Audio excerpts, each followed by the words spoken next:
अगर हम भूल कर गए भगवान का नाम नहीं जप किए, हमें तो आश्चर्य होता है जब हम किसी से पूछते हैं आप भगवान का नाम जप करते हैं, और जब उत्तर मिलता है नहीं, तो लगता है कितना हम असावधान हैं।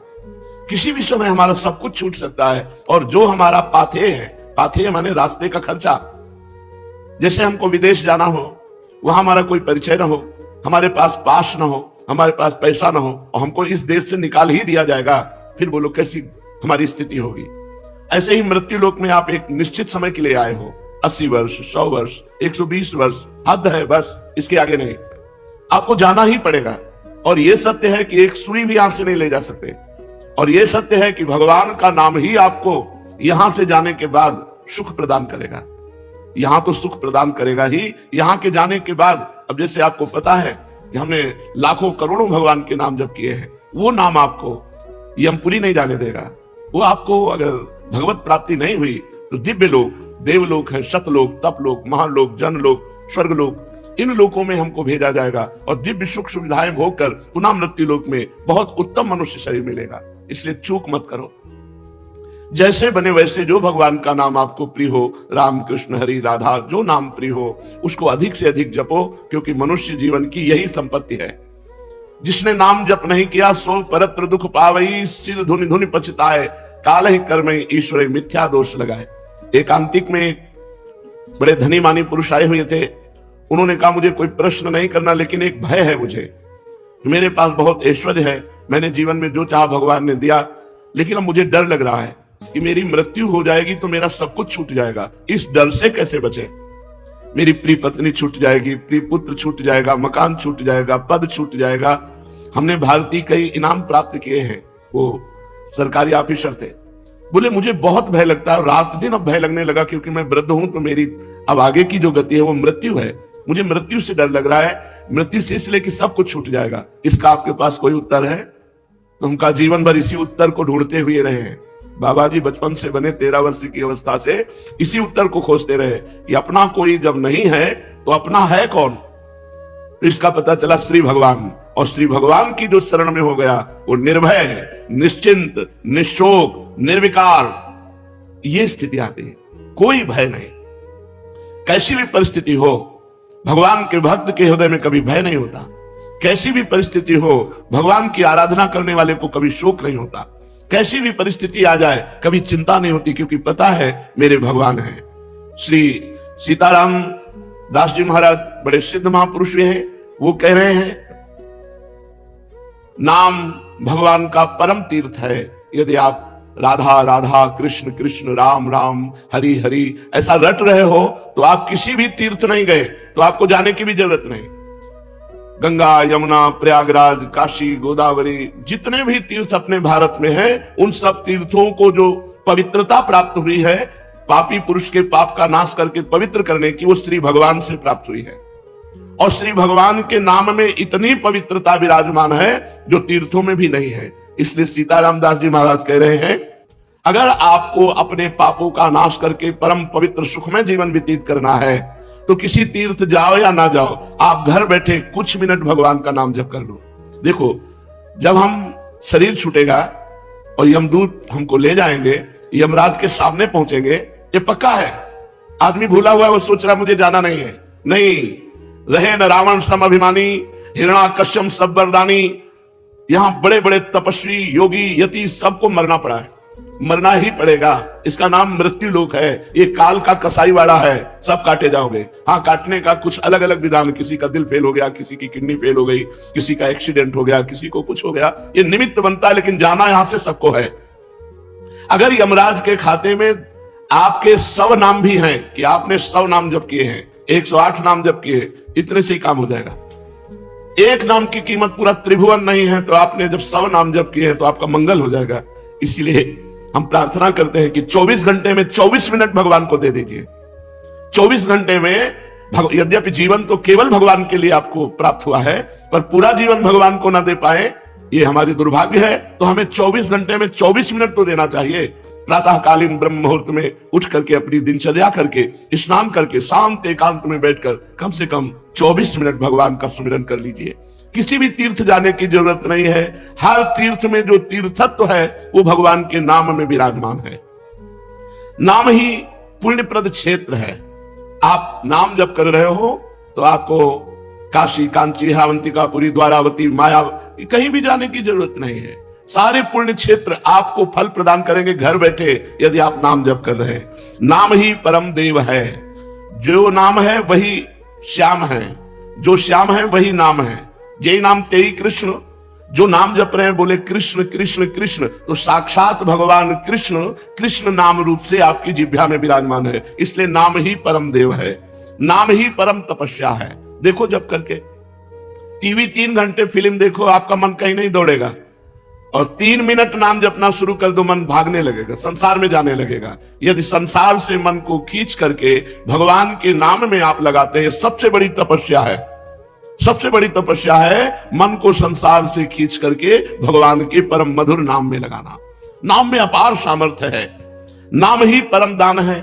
यदि आप किसी भूले हुए जीव को ये प्रेरणा देते हैं कि आप 5 मिनट ही नाम जप कर लिया करें, और वो नाम जप करने लगा, तो मंगल तो नाम जापक का होगा ही, लेकिन जिसने नाम की प्रेरणा की, ये सबसे बड़ा दान है।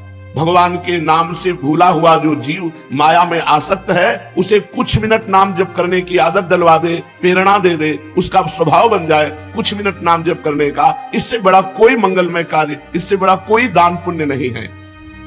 नाम ही परम क्रिया है। जैसे क्रियाओं में आता है यज्ञ करना, तो यज्ञ में सबसे बड़ी यज्ञ है जप यज्ञ।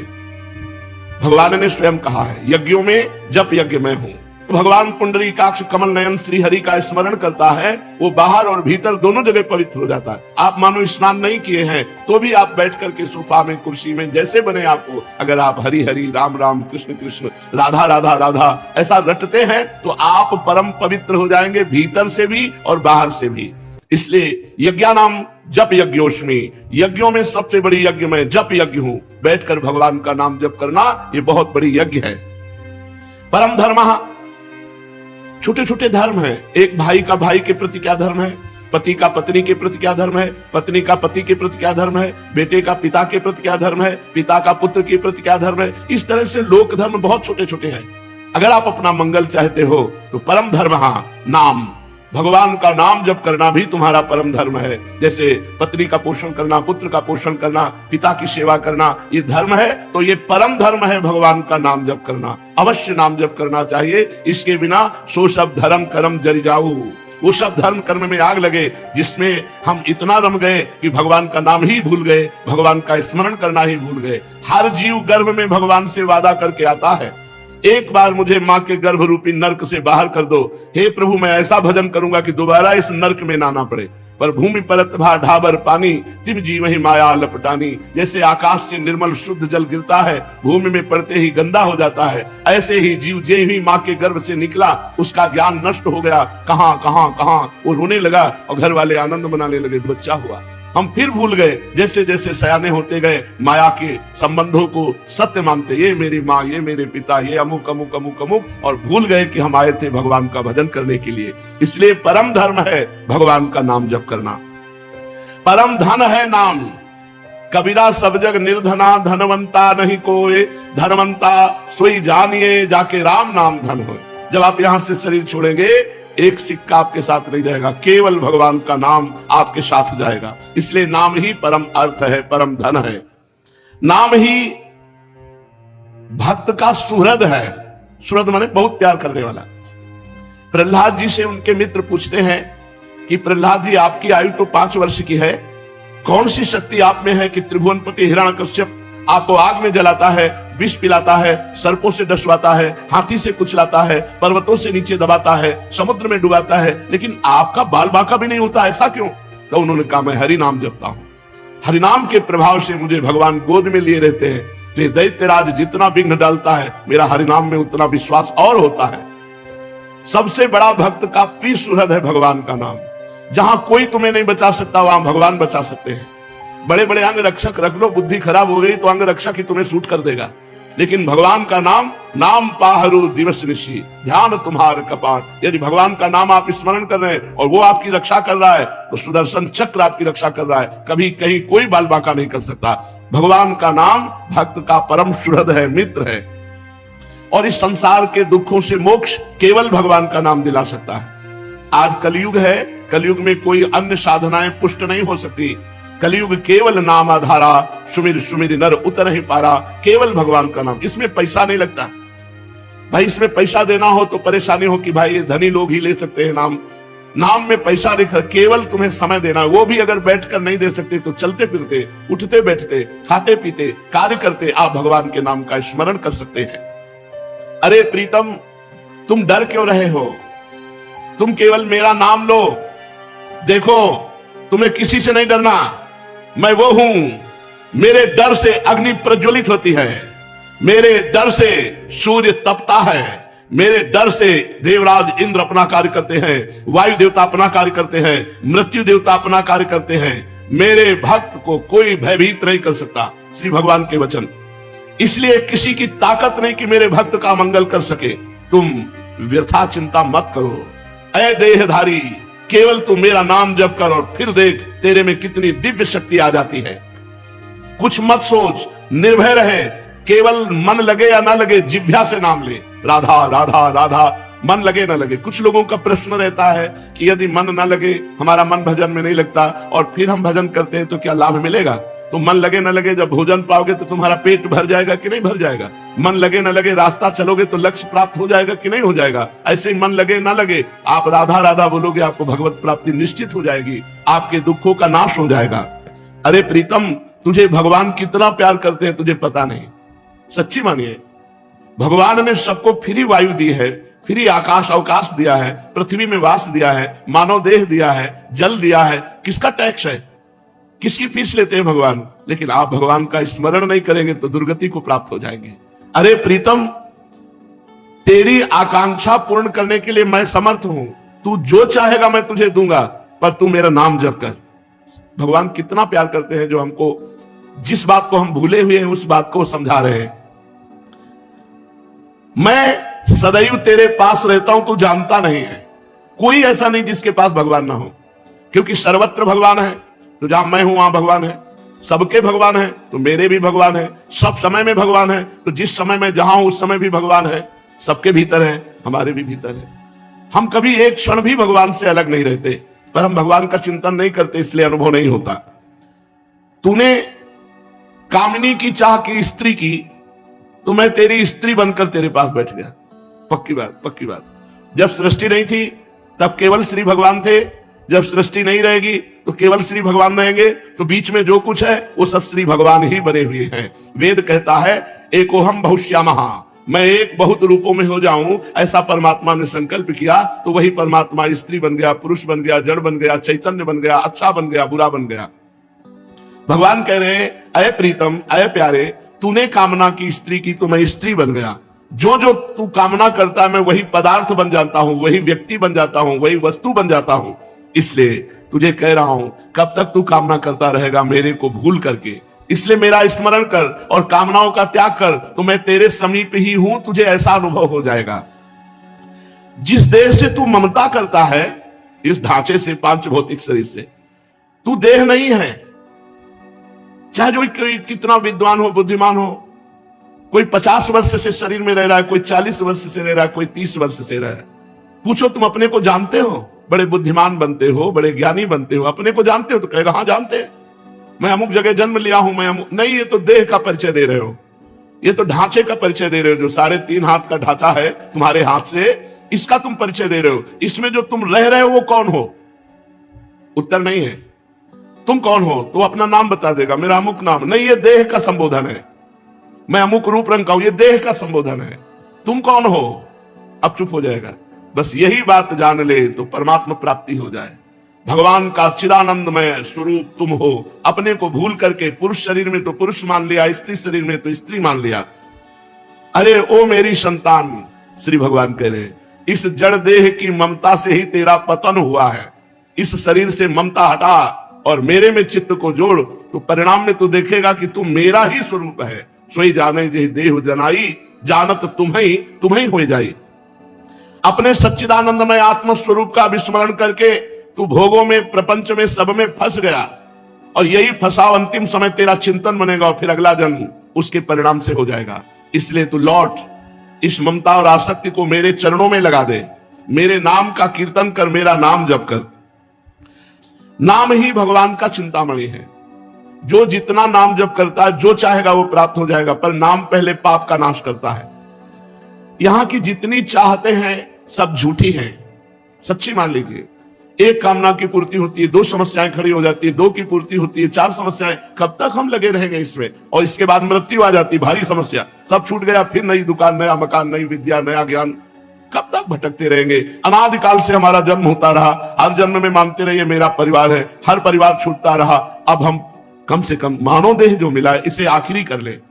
भजन के द्वारा, भगवत चिंतन के द्वारा हम ये चाह करें कि एक बार तो श्री भगवान को देखें, एक बार तो भगवान का साक्षात्कार करें। पर जीव ऐसा भूला हुआ है कि चाह ही नहीं है कि भगवान से मिले। तो भगवान का नाम चिंतामणि है। यदि आप लौकिक पदार्थ भी चाहते हो तो वो पुण्य के बल से प्राप्त होते हैं। तो सबसे बड़ा पुण्य है भगवान का नाम। खूब भगवान का नाम जप करो। नाम चैतन्य रस विग्रह, भगवान का चिदानंद स्वरूप नाम है कृष्ण। ये कृष्ण चिदानंद में जप कर देखो, बड़ा ज्ञान समाया हुआ है। जो राम राम नहीं कह पाते थे, मरा मरा मरा उल्टा जपे, वो ब्रह्म ज्ञानी हो गए। वो भगवान के पावन चरित्र को रचा वाल्मीकि रामायण में। अगर हम सीधे राम राम जप रहे हैं, राधा राधा जप रहे हैं, तो हमें कौन सा ज्ञान नहीं प्राप्त हो जाएगा? चैतन्य रस विग्रह, पूर्ण शुद्ध, नित्य मुक्तो, अभिन्न स्वान नाम नामिनो। नामी और नाम अभेद है, भगवान और भगवान का नाम अभेद है। अगर हम नाम जप कर रहे हैं तो मानो भगवान कृष्ण ही कृष्ण नाम के रूप से हमारी जिह्वा में, मानो राधा किशोरी ही राधा नाम से हमारी जिह्वा में विराजमान है। अरे शरीरधारी, तू केवल नाम ले, किसी रोग में इतनी बड़ी सामर्थ्य नहीं कि तुझे परास्त कर सके। सच्ची कहता हूं, अगर भगवान नाम का आश्रय ना हो तो दुर्गति हो जाए। ये नाम की महिमा से तुम्हें कह रहे हैं, कोई भी बड़े से बड़ा रोग उसे परास्त नहीं कर सकता जो भगवान का नाम जप कर रहा है, जो भगवान की भक्ति से युक्त है, जो भगवान के आश्रय से। और शोक, चाहे सब कुछ नष्ट हो जाए तो भी भगवान का नाम जप करने वाले के हृदय में शोक नहीं होता। दुख ज्वाला, हमने देखा कि जब हमें अधिक पीड़ा होती है तो किशोरी जो हमें अधिक सुख देती है, इतना आनंद अंदर से दे देती है कि बाहर शरीर का दुख हमें पीड़ा नहीं पहुंचा पाता। यदि आप दुख से बचना चाहते हो तो भगवान नाम का निरंतर रटन करो, नहीं तो ये संसार ऐसा है, इतनी ओवर थिंकिंग बढ़ती चली जाएगी कि आपको डिप्रेशन में पहुंचा देगी। अगर नाम जप नहीं करोगे, सत्कर्म नहीं करोगे, भगवत आराधना नहीं करोगे, तो तुम्हारा मन ही तुम्हें क्लेश देने के लिए उतारू हो जाएगा। तुम्हारा मन ही तुम्हें भयभीत कर देगा, तुम्हारा मन ही तुम्हें गंदी आदतों में फंसाकर तुम्हें नष्ट कर देगा। इसलिए भगवान नाम, चाहे वो जो नाम प्रिय हो या गुरुदेव के द्वारा मिला हो, उसे खूब जपिए। जो गतिविहीन है, जो भोगी है, जो रोगी है, जो परद्रोही है, जिसमें न ज्ञान है, न वैराग्य है, न भक्ति है, जो धर्माचार शून्य है, यदि वो भी केवल नाम जप करने लगे, कुछ नहीं है अध्यात्म का, शरीर भी पीड़ा युक्त है, मन भी पीड़ा युक्त है, और अगर नाम जप करना शुरू कर दे तो समस्त पीड़ाओं से मुक्त हो जाएगा। देख लो जप करके, कोई भी रोग शोक पाप ताप साप उसको व्यापता नहीं है जो भगवान के नाम में रत रहता है। बस नाम जपना कठिन है, मन नहीं लगता नाम जपने में, इसमें रुचि नहीं होती। अगर हो जाए तो लोक परलोक के सारे सुख तुम्हारे चरणों में रहेंगे और जीवन परमानंद में हो जाएगा। मृत्यु का भय खत्म हो जाता है। भगवान के भक्त की मृत्यु कैसे होती है? जैसे विशाल गजराज हाथी के गले से फूलों की माला टूट जाए, उसे पता भी न चले, ऐसे भगवान के भक्त की मृत्यु होती। नहीं तो जन्मत मरत दुसा दुख होई, बड़ा भयानक दुख होता है मृत्यु के समय, और मृत्यु आने के पहले न जाने कितने दुख पीड़ा पहुंचाते हैं। इसलिए सबसे प्रार्थना है, जितना बन सके अधिक से अधिक भगवान का मंगलमय नाम जप करो। अरे वो प्रीतम, मेरा नाम बड़ा मीठा है, बस तुम निरंतर लो। नाम मीठा है, हमें मीठा नहीं लगता। तो जैसे पित्त बढ़ जाए तो मिश्री मीठी होती है, पर मुंह में डालो तो कड़वी लगेगी, क्योंकि पित्त बढ़ रहा है। और उसी मिश्री को रोज नियम से खाओ तो पित्त का समन हो जाएगा और मिश्री मीठी लगने लगेगी। ऐसे ही हमें अविद्या रोग लग गया है, हमारा अज्ञान बढ़ गया है, भोग वासना बढ़ गई है। तो हमें राधा नाम सुधा रसम रसितुम, जो राधा नाम अमृत है, अच्छा नहीं लगता, लेकिन भगवान नाम एकांत शांत बैठकर जप करने में नहीं लगेगा। अगर आप जपने लगो तो अविद्या का नाश हो जाएगा। जैसे मिश्री नियम से पाओ तो पित्त का समन होकर मीठी लगने लगेगी, ऐसे ही भगवान नाम मीठा लगने लगेगा। जिसको भगवान नाम मीठा लगने लगा मानो भवरोग नष्ट हो चुका है। अब प्रेम उसके हृदय में जागृत होगा और वो सतरति सालोकाम तारयति, वो स्वयं तर जाएगा, स्वयं तर जाएगा, लोगों को तार देगा। भगवान का भजन करने वाले में अपार सामर्थ्य होती है। तुकाराम जी महाराज इसी शरीर से विमान आया, भगवान के विमान में बैठकर भगवत धाम को गए। ये नाम का प्रताप। वो इतने नाम प्रेमी थे, हर समय नाम जप करते थे, विठ्ठल विठ्ठल विठ्ठल। महाराष्ट्र में भगवान विठ्ठल रूप से विराजमान है। वो जहां चरण रख देते वहां की भूमि बोलती विठ्ठल विठ्ठल विठ्ठल। ऐसा उनका निरंतर नाम जप का प्रभाव था और बड़े चमत्कार नाम जप से। वीर शिवाजी महाराज दर्शन करने के लिए तुकाराम जी के पास गए तो संत दर्शन की एक मर्यादा है कि आप अपने वैभव को ना दिखाएं, वहां दैन्य भाव से जाएं। तो राजा होते हुए भी शिवाजी न सिर पर पाग न चरणों में पादुका, हाथ जोड़कर सादी पोशाक पहनकर और 2 अंगरक्षक वो भी गेट में छोड़ दिए, अकेले जाकर तुकाराम जी के चरणों में प्रणाम किया। तुकाराम जी केशव विठ्ठल विठ्ठल विठ्ठल, माधव विठ्ठल विठ्ठल विठ्ठल, वो कीर्तन में मगन थे। इतने में मुगल सैनिकों को पता चला कि शिवाजी बिना सैनिकों के तुकाराम जी के पास गए हैं। उन्होंने सोचा बहुत अच्छा अवसर इनको बंदी बना लेने का। गुप्तचर लगे हुए थे, तुरंत सूचना मिली तो जो अंगरक्षक गेट में खड़े थे वो अंदर गए और कान में लगकर शिवाजी से कहा कि मुगलों को पता चल गया है कि आप यहाँ आ गए हैं, तुरंत यहाँ से हट जाइए नहीं तो आपको बंदी बना लेंगे। शिवाजी ने कहा बाहर जाओ। तुकाराम जी की तरफ देखा, उनका विठ्ठल विठ्ठल विठ्ठल, बैठे रहो, और वो भगवान नाम कीर्तन कर रहे।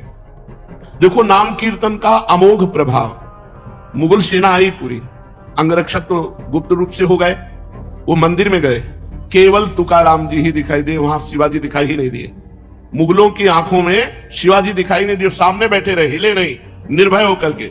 पूरे मंदिर में ढूंढा, जब नहीं मिले तो उनका गलत सूचना मिली और वो वापस चले गए। और वो वैसे ही कीर्तन में बैठे रहे, तुकाराम जी कीर्तन कर रहे, सामने शिवाजी, लेकिन कोई मुगल शिवाजी को नहीं देख पा रहे, मुगल सैनिक। ये भगवान नाम का अद्भुत चमत्कार। जो भगवान नाम का जप करते हैं उनमें अपार सामर्थ्य होती है। एक बार कबीरदास जी को जो मुगल सम्राट था उसने बंदी बना लिया। उनकी मां को कुछ विद्वान जनों ने कि तुम्हारा लड़का देखो राम राम कहता है, उचित होगा कि अपने धर्म का नाम उच्चारण करे, इसलिए तुम बादशाह से यदि कह दो तो वो तुम्हारे धर्म की बात मानेगा। वो बूढ़ी माँ, उनको समझ में आया कि ठीक बात कह रहे हो। बादशाह से विद्वानों ने निंदा करके कबीरदास जी के लिए विपरीत भावना भर दी, बंदी बना लिए गए कबीरदास जी। तो इनसे कहा कि तुम इस नाम को छोड़ो। उन्होंने कहा नहीं, जो लगन लग गई अब वो छूटने वाली नहीं, तो उनका ऐसे हाथी से रौंदा दो। तो कबीरदास जी के दोनों हाथ ऐसे जमीन पे रखकर बांध दिए गए, खूंटे में ऐसे ऐसे गाड़कर रस्सी से ऐसे बांध के, और सामने से मतवाला हाथी दौड़ाया गया। तो हाथी जो ही आता तो बस जब 4 कदम दूर रह जाता तो बड़ी जोर से चिघार कर वापस लौट जाता। बादशाह ने कहा क्यों हाथी रौंदता क्यों नहीं? महावत से कहा। महावत ने कहा कबीरदास की जगह में एक बबर शेर दिखाई देता है, इसलिए हाथी वापस आ जाता है। बादशाह ने कहा तुम झूठी बात कहते हो, मैं स्वयं चढ़कर देखूंगा। और जब हाथी पर सवार हुए और जे ही उनको रौंदने के लिए आगे बढ़ाया तो देखा बबर शेर, तो वापस आती भगवान नरसिंह स्वयं वहां प्रकट हो गए अपने नाम जापक की रक्षा के लिए। फिर दूसरी चाल चली, कबीरदास जी को जैसे प्रहलाद जी को होली में दहन किया, ऐसे कबीरदास जी को जलाने का प्रयास किया। पूरा लकड़ियों का ढेर लगा दिया, बीच में कबीरदास जी को विराजमान कर दिया और आग लगा दी। राम राम राम राम राम, एक भी रोमा नहीं झुलसा, पूरी लकड़ियां भस्म हो गई कबीरदास जी की। ये कथा हमको पुष्टता प्रदान करती है कि हमें किसी भी दुख में, किसी भी संकट में, कोई भी माया के काम क्रोध लोभ फंसा ना सके। हम भगवान का नाम जप करें, नाम में अपार सामर्थ्य है। ओ प्रीतम, तेरे सब दुख दूर करने के लिए मेरा नाम समर्थ है। तू नाम ले, केवल चिंता मत कर, मैं तेरे भीतर बाहर सब कुछ देख लूंगा। भगवान कहते हैं भीतर तुम्हारे विकारों को मैं देख लूंगा और बाहर तुम्हारे विरोधियों को देख लूंगा, तुम केवल मेरा नाम जप करो। कितने कृपालु भगवान हैं।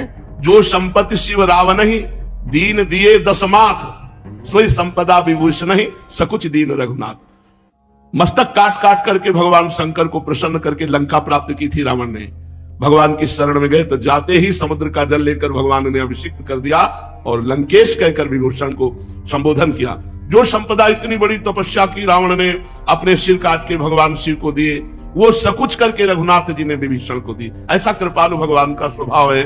कह रहे तेरे भीतर बाहर मैं सुख प्रदान करूंगा, तेरे भीतरी शत्रुओं को, बाहरी शत्रुओं को मैं देख लूंगा। जब भगवान कह रहे हैं तो अपने को क्या परेशानी, अपने को तो केवल नाम जप करना है और अपने कर्तव्य कर्म को करना है। आप जो भी कर्तव्य कर्म करते हैं वो भगवान की पूजा हो जाएगी यदि नाम जप करते हुए करें, भगवान का स्मरण करते हुए करें।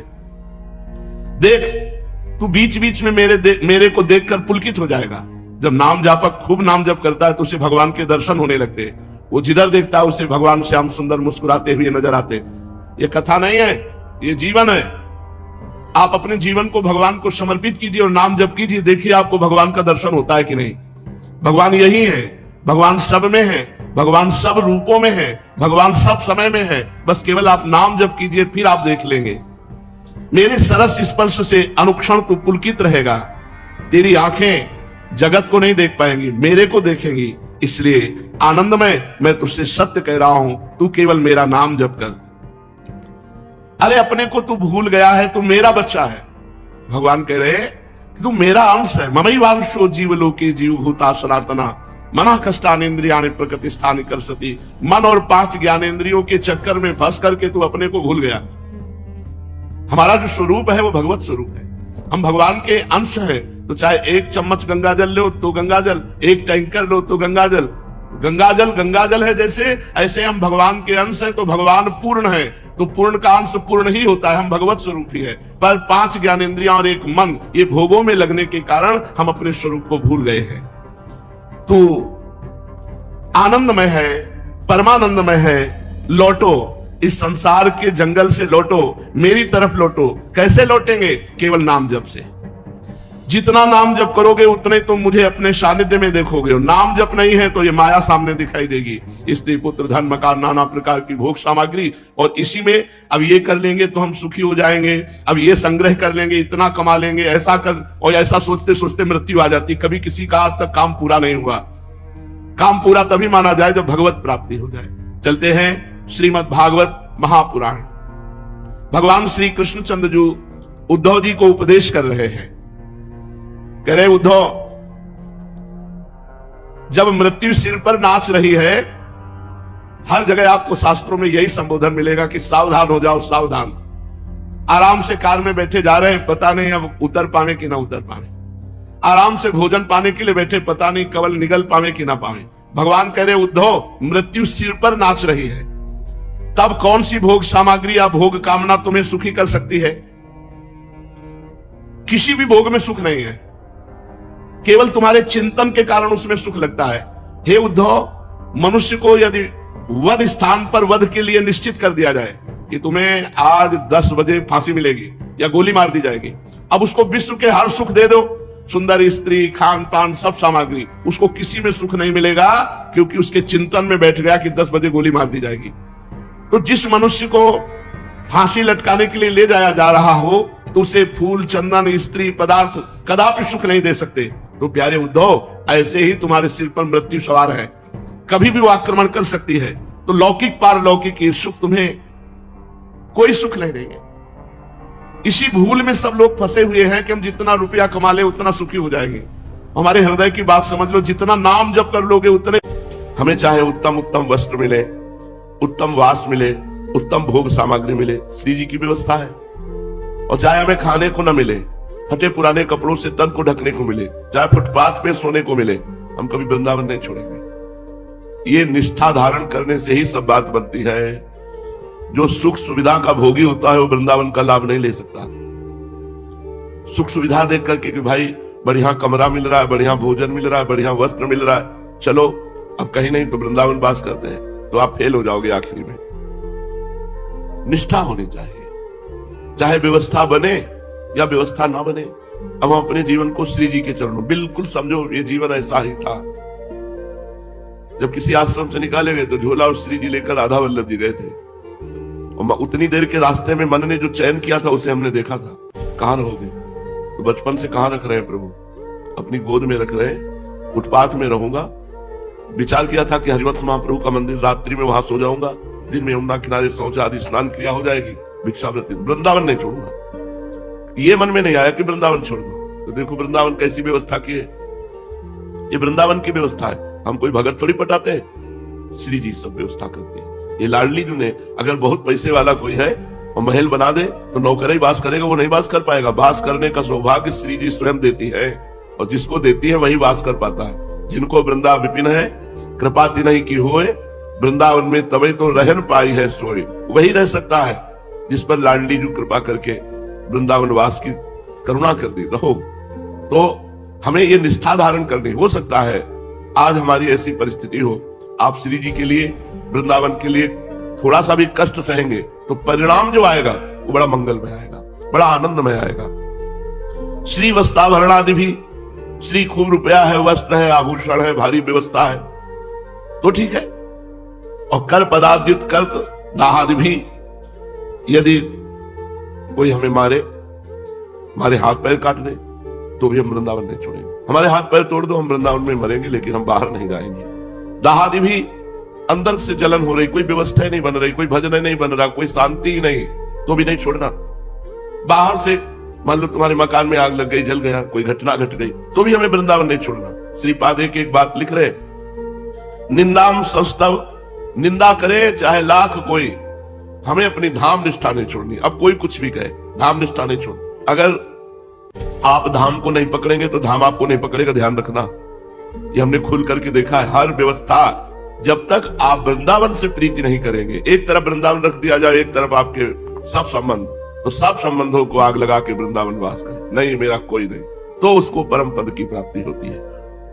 आप लोग बड़े भाग्यशाली हैं, कैसे माया छूट गई आपको पता ही नहीं। ये कृपा है लाडली जी की। नहीं, दीवालों से प्रेम हो जाता है, दीवालों से। संस्तव कोटि भी कोई बहुत स्तुति करे, यार चलो गांव के तुम प्रधान थे, बड़ा सम्मान हो, पूरा गांव तुम्हारे अनुसार चलता है, ऐसा वैसा। वृंदावन छोड़ के जाने वाले, ये वही पकड़ सकता है जो वृंदावन महिमामृत सुने हैं। ये जो हजारों लोग वृंदावन वास कर रहे हैं ना, इसी महिमा के बल से वास कर रहे हैं। नहीं तो घर परिवार छोड़कर बेचारे रिक्शा चलाते हैं। हम देखते हैं ऐसी ऐसी परिस्थिति है, लेकिन हर परिस्थिति में खुशी होकर वृंदावन वास कर रहे हैं। बहु विभूति अत्यंत दैन्यादि भी, बहुत विभूति आ जाए, बहुत रुपया पैसा आ जाए, चलो अब घूमने चलते हैं, चलो अमुक तीर्थ चलते हैं, अमुक नहीं, वृंदावन नहीं छोड़ना।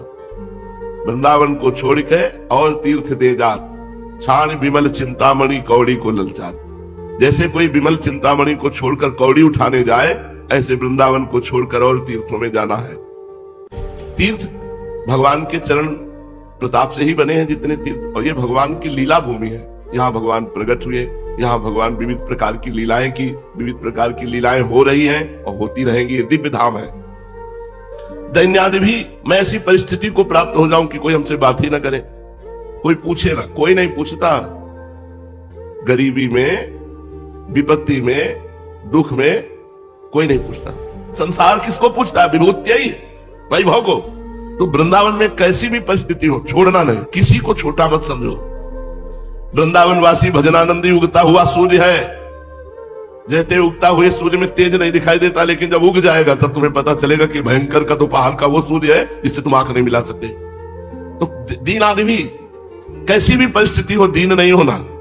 एक होता है भागवतिक दीनता, एक होती है विषय दीनता। विषय दीनता नहीं कि हमारे ठीक वस्त्र नहीं, हमारे भोजन नहीं, हमारे वैभव नहीं है।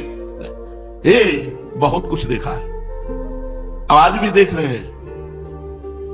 सिर्फ अपनी निष्ठा में बने रहना कोई तुम्हारा बाल बांका नहीं कर सकता। अपनी निष्ठा में परीक्षाएं आएंगी,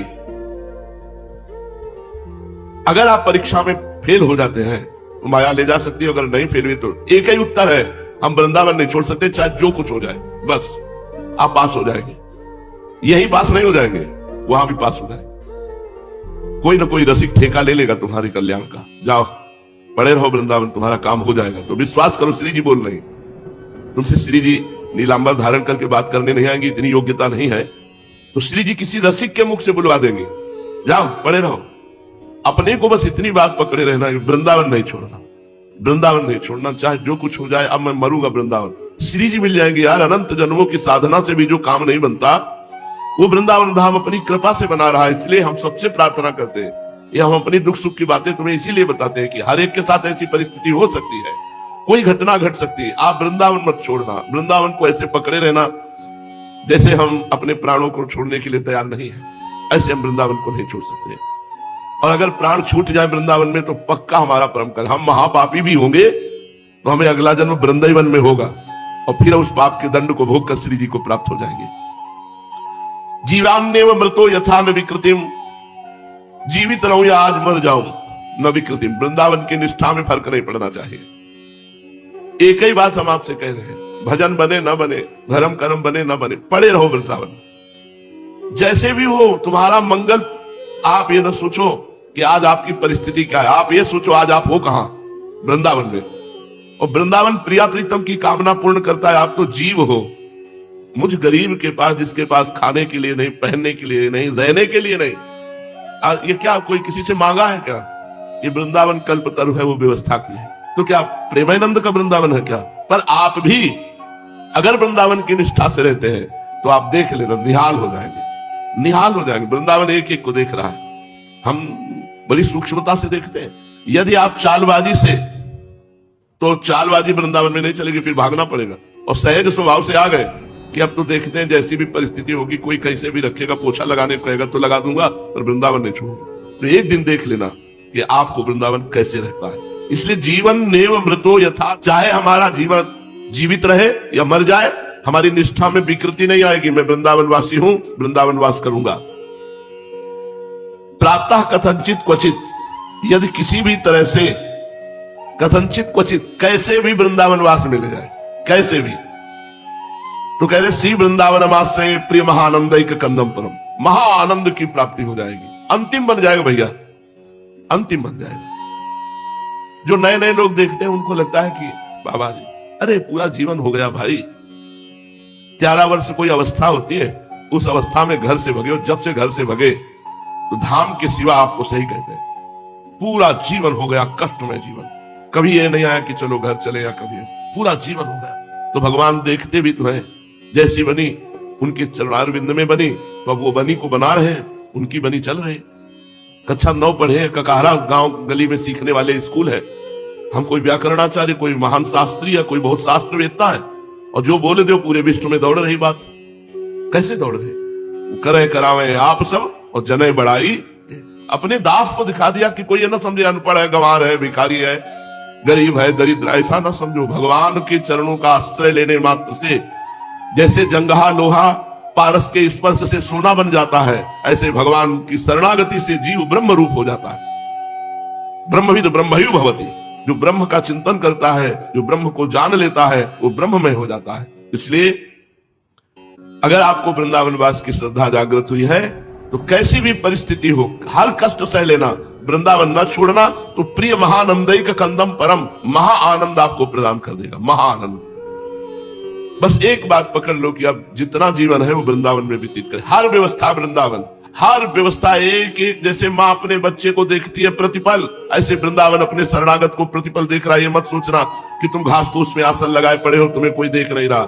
नहीं, तुम्हारा इष्ट वृंदावन और प्रिया प्रीतम तुम्हें देख रहे हैं। जिस दिन वो तुम्हें परिपक्व कर लेंगे, फिर तुम्हें ऐसे उठा देंगे कि पूरा विश्व देखेगा। इसलिए वृंदावन की निष्ठा में परिपूर्ण रहो। चलते हैं, महाप्रभु चैतन्य देव की पावन लीला प्रसंग चल रहा है।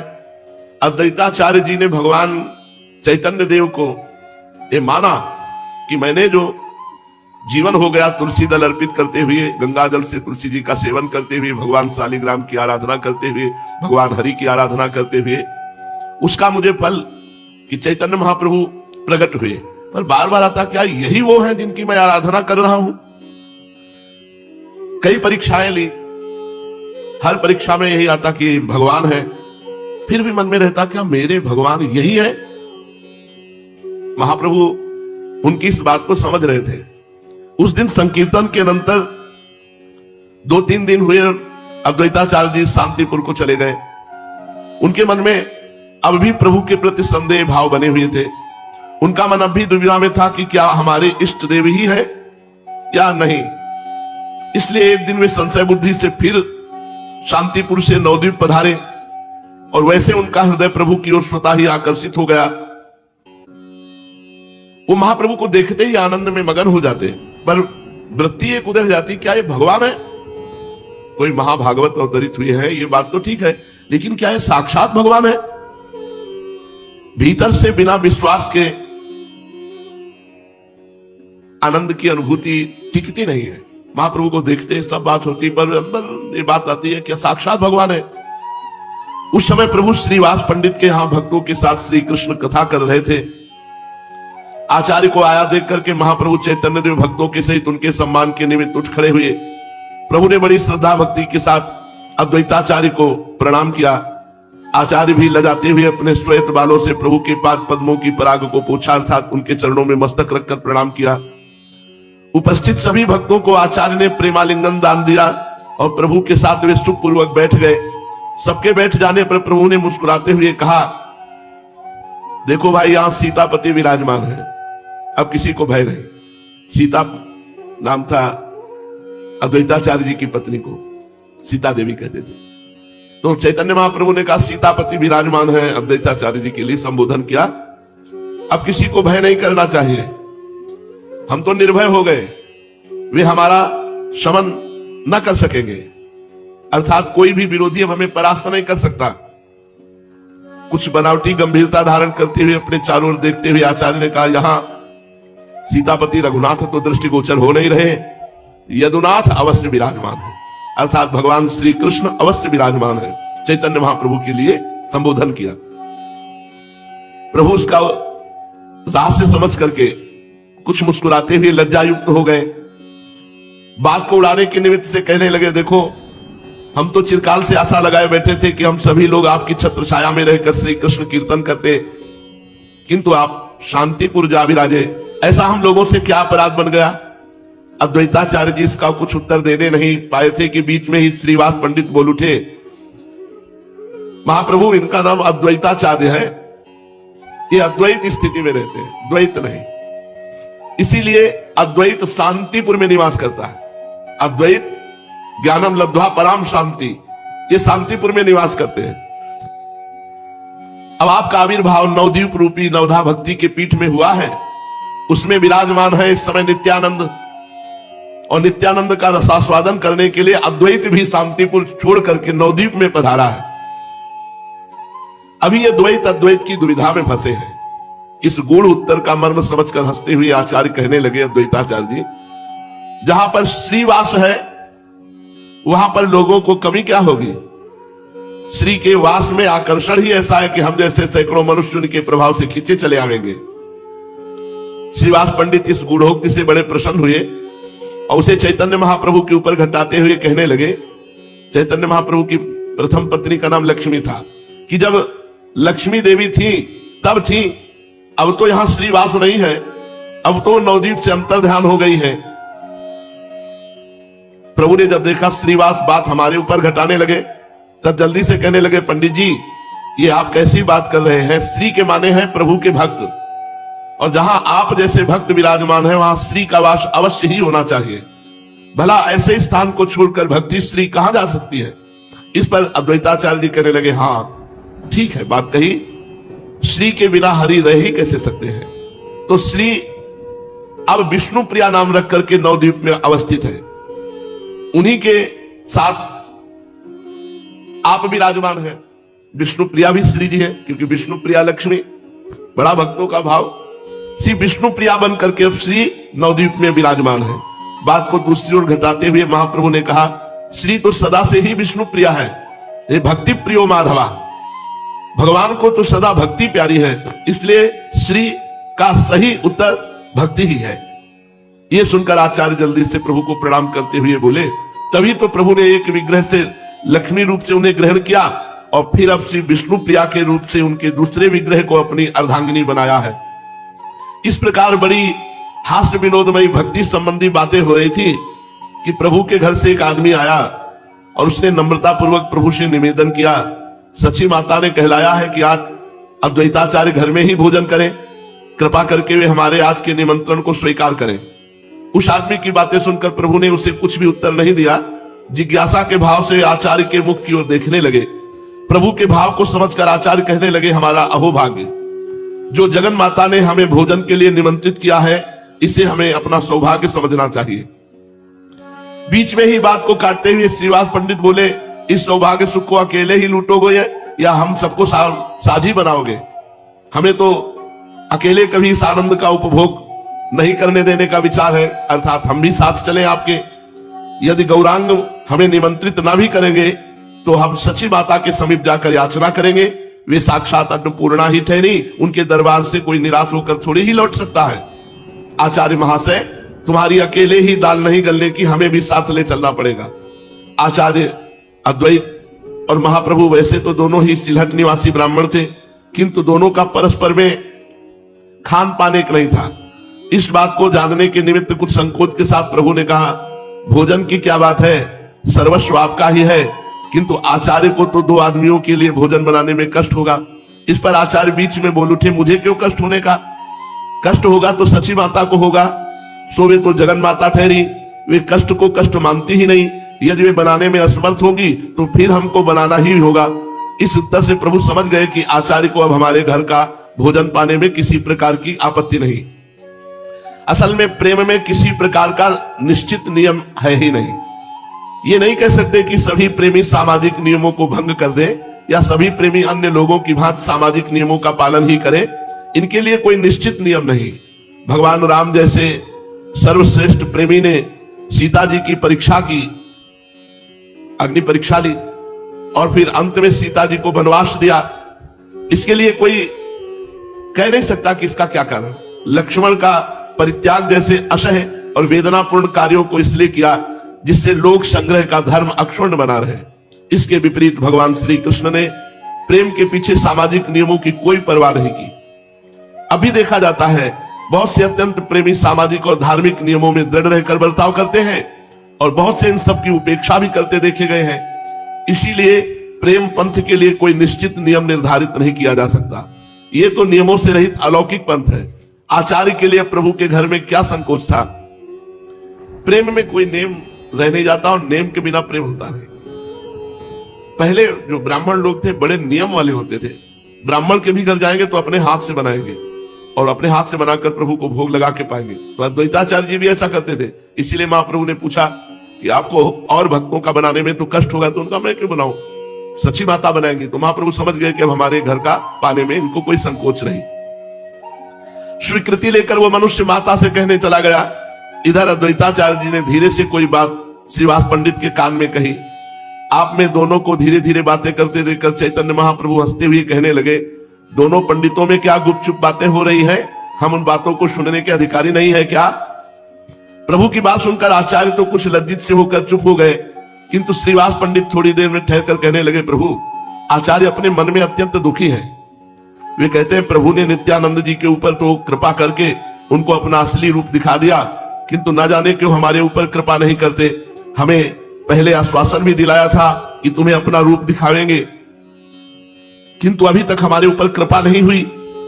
कुछ विस्मय सा प्रकट करते हुए चैतन्य महाप्रभु ने कहा, मैं समझा नहीं, असली रूप कहने से आचार्य का क्या अभिप्राय है? मेरा असली रूप तो यही है जिसे आप सब लोग देख रहे हैं, वो अब भी देख रहे हैं। अपनी बात का प्रभु को भिन्न रीत से अर्थ लगाते हुए देखकर श्रीवास पंडित ने कहा, हाँ प्रभु, ये ठीक है, आपका असली रूप तो यही है।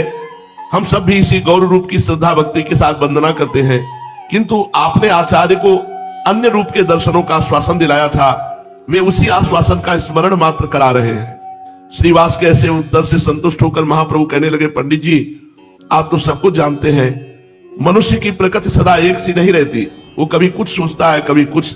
जब मेरी उन्माद की अवस्था होती है तब उसमें न जाने मैं क्या क्या बक जाता हूं, उसका स्मरण मुझे स्वयं ही नहीं रहता। मैंने अपनी उन्माद अवस्था में आचार्य से कुछ कह दिया होगा, उसका स्मरण मुझे अब बिल्कुल नहीं है।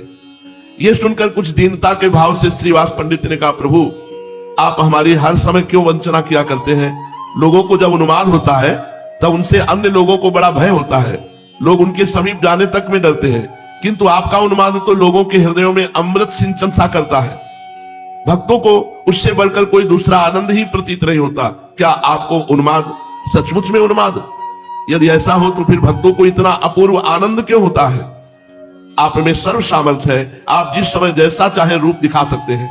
महाप्रभु ने कहा, पंडित जी, सचमुच आप विश्वास कीजिए, किसी को कोई रूप दिखाना मेरे बिल्कुल आधीन नहीं है।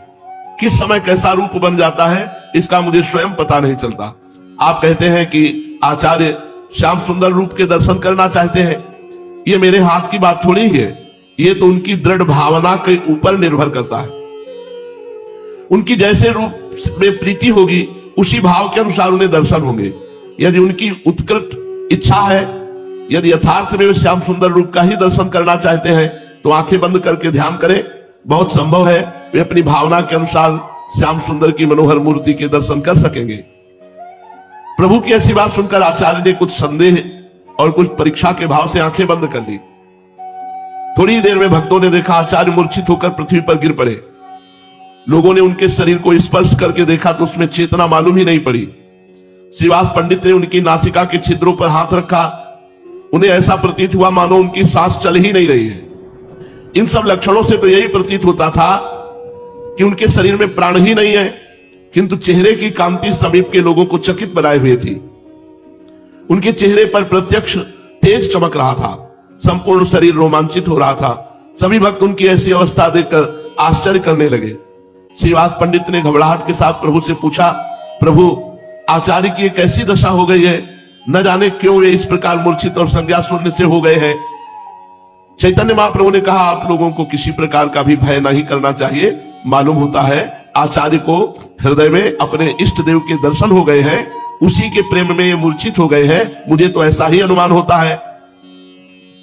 गदगद कंठ से श्रीवास पंडित ने कहा, प्रभु, अनुमान और प्रत्यक्ष दोनों ही आपके अधीन है। आचार्य सौभाग्यशाली है जो इच्छा करते ही उन्हें आपके श्याम सुंदर रूप के दर्शन हो गए। हतभाग्य तो हम ही है जो हमें इस प्रकार का कभी भी सौभाग्य प्राप्त नहीं हुआ। अब तो अपना अपना भाग्य ही तो है, ना हो हमें किसी और रूप का दर्शन। हमारे लिए तो गौरांग रूप ही यथेष्ट है। अब ऐसा अनुग्रह कीजिए जिससे आचार्य को होश आ जाए।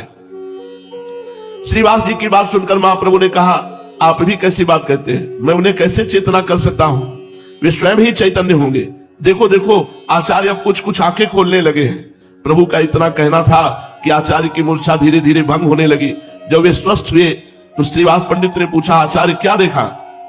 श्रीवास के पूछने पर गदगद कंठ से आचार्य कहने लगे, ओहो, अद्भुत रूप के दर्शन हुए। वे ही श्याम सुंदर बनवारी, पीत पटधारी, मुरली मनोहर मेरे सामने प्रत्यक्ष प्रकट हुए। मैंने प्रत्यक्ष देखा, स्वयं गौरांग ने ही ऐसा रूप धारण किया, मेरे हृदय में प्रवेश किया और अपनी मंद मंद मुस्कान से मुझे बेसुध सा बना दिया। मेरा मन अपने अधीन नहीं रहा। मैं श्याम सुंदर की उस रूप माधुरी को पान करने में ऐसा तल्लीन हुआ कि अपने आप को ही खो बैठा। थोड़ी देर के पश्चात वो मूर्ति गौरांग रूप धारण करके मेरे सामने आ बैठी। तभी मुझे चेतना हुई। ये कहते कहते आचार्य प्रेम के कारण गदगद कंठ से रुदन करने लगे। उनकी आंखों की कोरों में से ठंडे आंसुओं की दो धारा सी बह रही थी। प्रभु हंसते हुए कुछ बनावटी उपेक्षा के साथ का मालूम पड़ता है आचार्य ने गत रात्रि में जागरण किया है, इसलिए आंखें बंद करते ही नींद आ गई और उसी नींद में इन्होंने स्वप्न में देखा है, उसी स्वप्न की बातें कह रहे हैं। महाप्रभु की ऐसी बात सुनकर आचार्य अधीर होकर प्रभु के चरणों में गिर पड़े और गदगद कंठ से कहने लगे, प्रभु, मेरी अब अधिक वंचना ना कीजिए। अब तो आपके इसी चरणों में विश्वास उत्पन्न हो जाए, ऐसा ही आशीर्वाद दीजिए। प्रभु ने वृद्ध आचार्य को उठाकर गले से लगाया और प्रेम के साथ कहने लगे, आप परम भागवत हैं, आपकी निष्ठा बहुत ऊंची है। आपके निरंतर ध्यान का ही प्रत्यक्ष फल है कि नेत्र बंद करते ही आपको भगवान के दर्शन होने लगे हैं। चलिए, अब बहुत देर हो गई, माता भोजन बनाकर हम लोगों की प्रतीक्षा कर रही होगी। आज हम सब साथ ही साथ भोजन करेंगे। प्रभु की आज्ञा पाकर श्रीवास के सहित आचार्य अद्वैत महाप्रभु के घर चलने को तैयार हो गए। घर पहुंचकर प्रभु ने देखा माता सब सामान बनाकर चौके में बैठी सब लोगों के आने की प्रतीक्षा कर रही है। प्रभु ने जल्दी से हाथ पैर धोकर आचार्य और श्रीवास पंडित के स्वयं पैर धुलाए और उन्हें बैठने को सुंदर आसन दिया। दोनों के बहुत आग्रह करने पर प्रभु भी आचार्य और श्रीवास को बैठालकर बीच में भोजन के लिए बैठ गए। सची माता ने बड़े प्रेम से जो सुंदर सुंदर व्यंजन बनाए थे परोसे, वो सब पहले भगवान को भोग लगाया गया, फिर तुलसी मंजरी पड़ी हुई उन व्यंजनों को सब भक्तों को परोसा गया और चैतन्य महाप्रभु बार बार सब भक्तों को आग्रह करके परोसते। आचार्य अद्वैत को अधिक परोसा गया। प्रेम के वशीभूत होकर सब भक्त पा रहे हैं। कितना सौभाग्य जिस घर में भगवान का भोग लगा हो और 10-5 भक्त बैठ करके पा रहे हो, उनको बड़े प्रेम से पवाया जा रहा हो, भगवान इसी से प्रसन्न होते हैं। इस प्रकार उस दिन की लीला में बड़ा आनंद हुआ। बार बार सामग्री खत्म होने को होती, फिर प्रेम से परोस देते, फिर वो कहते अरे नहीं बस हो गया, फिर पाते, फिर और परोस देते। उस भोजन में जो सुख मिला वो कहीं अन्य नहीं, क्योंकि प्रेम भगवान में पृथ्वी जल अग्नि वायु आकाश पंच तन्मात्राएं मन इंद्रियां और इनके अधिष्ठात्र देवता अहंकार और महातत्व, कहां तक कहूं ये संपूर्ण चराचर जगत आपके अद्वितीय स्वरूप में भ्रम के कारण ही पृथक प्रतीत हो रहा है, नहीं तो आप ही आप हैं। भ्रम के कारण पृथक प्रतीत हो रहा है। हे शरणागत भय भंजन प्रभु, मेरे पुत्र भौमासुर को तो आपने कृपा करके परम पद प्रदान किया, अब मेरे पुत्र भौमासुर का पुत्र ये भगदत्त बहुत भयभीत हो रहा है, मैं इसे आपके चरण कमलों की शरण में ले आई हूं। प्रभु आप इसकी रक्षा कीजिए, इसके सिर पर अपना वह कर कमल रखिए जो सारे जगत के समस्त पाप तापों को नष्ट करने वाला है। परीक्षित, जब पृथ्वी ने भक्ति भाव से विनम्र होकर इस प्रकार भगवान श्री कृष्ण की स्तुति प्रार्थना की, तब उन्होंने भौमासुर के पुत्र भगदत्त को अभयदान दिया और भौमासुर के समस्त संपत्तियों से संपन्न महल में प्रवेश किया। वहां जब महल को खुलवाया तो भौमासुर ने बलपूर्वक राजाओं से 16,100 राजकुमारियां छीनकर कैद कर रखी थी। जब भगवान ने उन राजकुमारियों को मुक्त किया तो सब पहला दर्शन भगवान श्री कृष्ण का कर रही, जब से बंद हुई, देखते ही सम्मोहित हो गई और उन्होंने मन ही मन संकल्प किया कि आज तक मैंने कभी कोई साधना की हो, व्रत किया हो, उपवास किया हो, नियम किया हो तो भगवान श्री कृष्ण मुझे पति रूप में प्राप्त हो। मन ही मन भगवान को अपने परम प्रीतम पति के रूप में वर्ण कर लिया। राजकुमारियों ने 16,100 ने प्रत्येक अलग अलग ये संकल्प किया कि श्री कृष्ण मेरे पति हों, हे विधाता मेरी इस अभिलाषा को पूर्ण करो। और सब ने भगवान के चरणों में प्रणाम किया, भगवान के चरणों का आश्रय लिया। और भगवान सबके मन की बात जानने वाले हैं। भगवान ने उन राजकुमारियों से कहा तुम निर्भय हो जाओ और तुमने जो कामना की है उसकी तुम्हें प्राप्ति होगी। और सबको सुंदर सुंदर वस्त्र पहनाने का आदेश किया। दासियों ने सुंदर वस्त्र पहनाए, 16,100 पालकियां मंगाई, एक एक राजकुमारी को सुंदर सुसज्जित करके द्वारिका भेजा और वहां से बहुत बड़ा खजाना, रथ, घोड़े, अतुल संपत्ति ये सब भेजी द्वारिका। एरावत के वंश में उत्पन्न हुए वेगवान 4-4 दांत वाले सफेद रंग के 64 हाथी वो भी द्वारिका भेजे। इसके बाद भगवान श्री कृष्ण ने सत्यभामा जी को लेकर के कहा चलो तुम्हें देवराज इंद्र की राजधानी के दर्शन करावें। गरुड़ जी से कहा ले चलो, स्वर्ग ले चलो। वायु से तीव्र गति मन की और मन से भी तीव्र गति गरुड़ जी की है। जैसे आप अमेरिका गए तो सोचो अमेरिका पहुंच गया, मन पहुंच गया, इससे भी तीव्र गति गरुड़ जी। कहा स्वर्ग चलना है तो है पूरा होते हुए स्वर्ग पहुंच गए। स्वर्ग चलना है महाराज स्वर्ग आ गए। गरुड़ जी महाराज ऐसे भगवान के वाहन ऐसे थोड़ी वाहन की कितने 100 किलोमीटर रफ्तार में चलेंगे, कई बजे पहुंचेगा, ऐसा नहीं है। स्वर्ग चलना है, महाराज आ गया। ये तो मन की गति है। आपने ऑस्ट्रेलिया, अमेरिका कुछ भी जो देखा है आप देखो, सोचो ऑस्ट्रेलिया पहुंच गया मन और मन से भी कई गुना बढ़कर तीव्र गति गरुड़ जी की है और गरुड़ जी से भी कई गुना बढ़कर के तीव्र गति भगवान श्री हरि की है। तभी तो जब देखा गजेंद्र के पास गरुड़ ने तो छोड़ करके भगवान तुरंत गरुड़ को भी छोड़ दिया और तुरंत बचा, क्योंकि वो डूबने में कितना समय लगता है। महाराज भगवान श्री कृष्ण चंद्रजू देवराज इंद्र की राजधानी अमरावतीपुरी में गए। देवराज ने देखा कि भगवान पधारे तो इंद्राणी के सहित सत्यभामा और भगवान श्री कृष्ण का पूजन किया। फिर देव माता आदित्य को प्रणाम करके भगवान ने कहा माता ये अपने कुंडल स्वीकार करो, भौमासुर मारा गया। सत्यभामा जी से कहा चलो देवपुरी की तुम्हें वाटिकाएं दिखा देते हैं, उपवन जहां आप सराय विहार करते हो सुंदर। बताया ये पारिजात है, ये कल्पतरु है, इसकी ये महिमा, इसकी ये महिमा है। सत्यभामा जी ने कहा हमारे भी उपवन में एक कल्प वृक्ष होना चाहिए, तो उखाड़ लेते हैं। गरुड़ जी को आदेश किया कि हम भी विराजमान होंगे। सत्यभामा जी एक कल्प वृक्ष रख लो गरुड़ जी पर, कल्प वृक्ष। देवराज इंद्र ने जब अमृत अपहरण किया था तो कहा कि हे देव शिरोमणे, मैं आपसे पूछता हूं कि आप में कितना बल है, क्योंकि हम कोई भी देवता आपके बल की था नहीं पा रहे।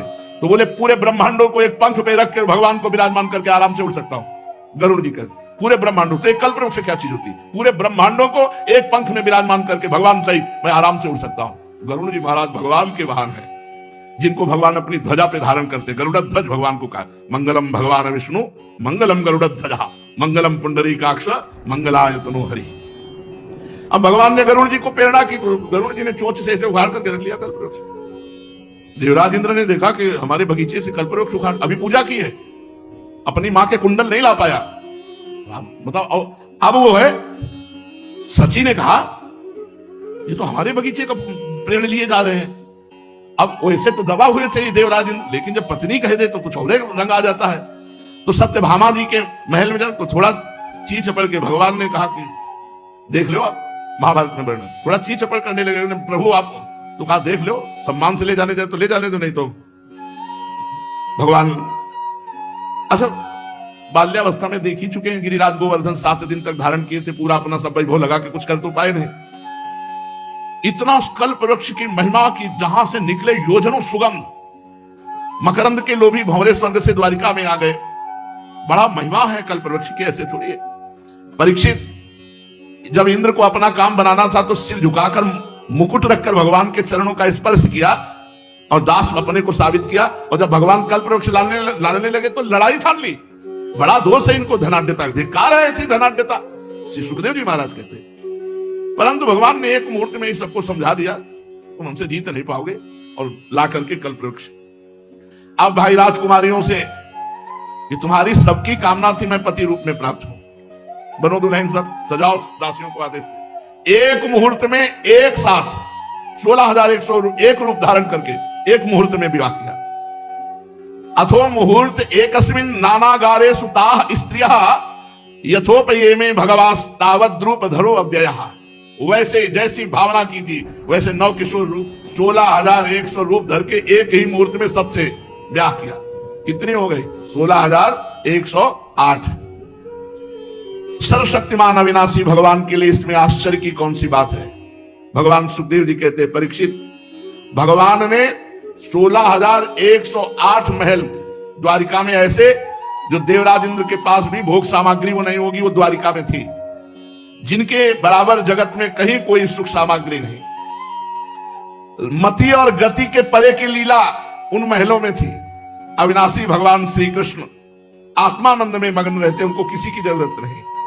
लक्ष्मी जी की ये सब अंश स्वरूपा शक्तियां हैं जो 16,108 है। भगवान सबके साथ ऐसे ही व्यवहार करते जैसे साधारण पुरुष। परीक्षित, ब्रह्मा आदि बड़े बड़े देवता भी भगवान के वास्तविक स्वरूप को और उनकी प्राप्ति के मार्ग को नहीं जानते, उन्हीं रमा रमण भगवान श्री कृष्ण को इन स्त्रियों ने पति रूप में प्राप्त किया। इनके सौभाग्य का क्या वर्णन हो सकता है? अब नित्य निरंतर भगवान के प्रेम के द्वारा उनके आनंद की वृद्धि होती। भगवान जब महल में पधारते तो प्रेम भरी मुस्कुराहट, मधुर चितवन, नव समागम, प्रेमालाप तथा भाव बढ़ाने वाली लज्जा से युक्त होकर वो सब भगवान की सेवा में रहती। कितने अहोभाग्य! उनमें से सभी पत्नियों के साथ सेवा करने के लिए सैकड़ों दासियां रहती, पर जब भगवान पधारते तो दासियां नहीं, वो स्वयं भगवान की अगवानी करती, चरण पखारती, पंखा झलती, इत्र फुलेल चंदन आदि लगाती, फूलों के हार पहनाती, संवारती, सुलाती, भगवान को स्नान कराती, भगवान को भोजन कराती, अपने हाथों से भगवान की। उपासक किसी न किसी का आश्रय लेकर ही जीवन व्यतीत करता है। ध्यान से सुनिए, बिना आश्रय लिए जी नहीं सकता है, इसका स्वभाव है। स्त्री के आसक्त आश्रय या पुरुष शरीर के आसक्त आश्रय या अमुक नशे के या अमुक पदार्थ के या अमुक पदवी के या अपने शरीर के, कहीं ना कहीं एक आश्रय नहीं अनेक आश्रय लिए हैं। इसका स्वभाव है आश्रय लेना। देख लीजिए आप, इसका स्वभाव है आश्रय लेना। ये बिना आश्रय के एक क्षण नहीं रह सकता। जब उसको कोई आश्रय नजर नहीं आता है तो मृत्यु का आश्रय ले लेता है। मरना अच्छा है, मेरा कोई नहीं, पर वो रास्ता नहीं जानता कि अन्य आश्रय का त्याग करके एक महाआश्रय महाबल है, वो है श्री हरि। अगर इनका आश्रय ले ले तो अविनाशी का बच्चा अविनाशी पद में प्रतिष्ठित है, उसे ऐसा अनुभव हो जाए। किसी न किसी का आश्रय लेना जीव का स्वभाव है। ये बहुत धोखा है हमारे साथ। हम अपने शरीर का आश्रय ले लेते हैं, मन का आश्रय ले लेते हैं, बुद्धि का आश्रय ले लेते हैं, इंद्रियों का आश्रय। बाहर तो फैला हुआ है आश्रय, फैला हुआ है। मित्र का आश्रय, पति का आश्रय, पुत्र का आश्रय, धन का आश्रय, विद्या का आश्रय, क्या क्या। और हमें योगम युंजन मदाश्रय, केवल श्री भगवान का आश्रय लेना। ये साधारण बात नहीं है, कहने में तो आ गया, लेकिन ये साधारण बात नहीं। फैल पर मन सिमटत नाही, इंद्र लेनी जीत। इंद्रियों ने हमें अपने अधीन कर लिया और मन अन्य आश्रय में इतना फैल गया है एक एक वृत्ति देखो, सब वृत्ति आश्रित है किसी न किसी विषय, किसी न किसी व्यक्ति, स्थान। हम इसके बिना नहीं जी सकते, हम इसके बिना नहीं जी सकते। हमारा अस्तित्व क्या रह गया? लोग इतनी मूढ़ता में हैं कि वो समझते हैं शास्त्र की पराधीनता, ईश्वर की पराधीनता, गुरु की पराधीनता या वयोवृद्ध सदगुरुदेव के समान जो संत जन, ज्ञानी जन हैं, इनकी पराधीनता नहीं, स्वतंत्रता ठीक है। तो आप देखो किसको आप स्वतंत्रता कह रहे हैं? इंद्रिय तुम्हें परास्त किए हैं, इंद्रियों की पराधीनता तुम अपनी स्वतंत्रता मानते हो। मन भोगों में मनन करके, संकल्प करके घूम रहा है, इसे तुम स्वाधीनता मानते हो। छोटे छोटे विषय तुम्हें परास्त किए हैं, तुम मृत्यु के अधीन, काल के अधीन, विषय के अधीन, शरीर के अधीन, मन के अधीन, इंद्रियों के अधीन। तुम कह रहे हो हमको स्वतंत्रता प्रिय है। सबको स्वतंत्रता प्रिय अच्छा लगता है, स्वतंत्र होना अच्छा लगता है, पर इनकी परतंत्रता से हटो तब जानोगे स्वतंत्रता किसे कहते हैं। इनकी परतंत्रता से हटने के लिए ईश्वर की अधीनता, ईश्वर स्वरूप सदगुरुदेव की अधीनता अत्यंत आवश्यक है। यदि आपने भगवत प्रेमी महात्माओं की, शास्त्र की अधीनता स्वीकार नहीं की तो माया की अधीनता को जान ही नहीं पाओगे, क्योंकि इसका स्वभाव है अधीन हो जाना। ये किसी न किसी विषय, व्यक्ति, वस्तु, स्थान में अधीन हो जाता है। आज सुबह ही हरिराम व्यास जी की वाणी में कि यदि गुरुदेव भगवान की अवहेलना करके मनमानी साधना आचरण किया जाए तो हृदय का दाग नहीं जाता, हृदय का दोष नष्ट नहीं होता, अहम पुष्ट होता रहता है। और जो केवल सदगुरुदेव की अधीनता स्वीकार कर लेता है तो उसको विशेष साधना नहीं करनी पड़ती। जैसे दीपक से दीपक जल जाता है तो पहले वाले दीपक में कोई कमी नहीं हुई और दूसरे वाला दीपक पहले वाले दीपक की तरह ही प्रकाशित हो जाएगा। ऐसे ही सदगुरुदेव अपने हृदय का बोध, हृदय का प्रेम अधीन शिष्य के हृदय में प्रकाशित कर देते हैं। अधीन, जहां बिल्कुल कोई भी मान अभिमान की गंध नहीं रह जाती, अपने को कठपुतली की तरह उनके हाथ में समर्पित कर देता है। जैसे चाहो हे नाथ वैसे नचाओ, बस माया का नाचना बंद। हरि गुरु की अधीनता माया की अधीनता से मुक्त करके स्वतंत्र तुम्हें कर देगी, परम स्वतंत्र कर देगी। अगर आपने हरि गुरु शास्त्र इनकी अधीनता स्वीकार नहीं की तो तुम कभी स्वतंत्र नहीं हो सकते। मनमानी आचरण स्वतंत्रता नहीं होती, यही पराधीनता है। मन जो चाहता है तुमसे करा लेता है और तुम अपने को स्वतंत्र मान रहे हो। श्री भगवान कह रहे हैं जीव का स्वभाव है किसी न किसी के अधीन हो जाना। ये किसी न किसी शब्द को हटाओ, मदाश्रया, भगवान कह रहे केवल मेरे आश्रित हो जाओ। ये जो अधीनता है वो अपने अंशी को खोज रहा है, प्यार को खोज रहा है। हमारा प्रीतम कहां है जो हमारे अंदर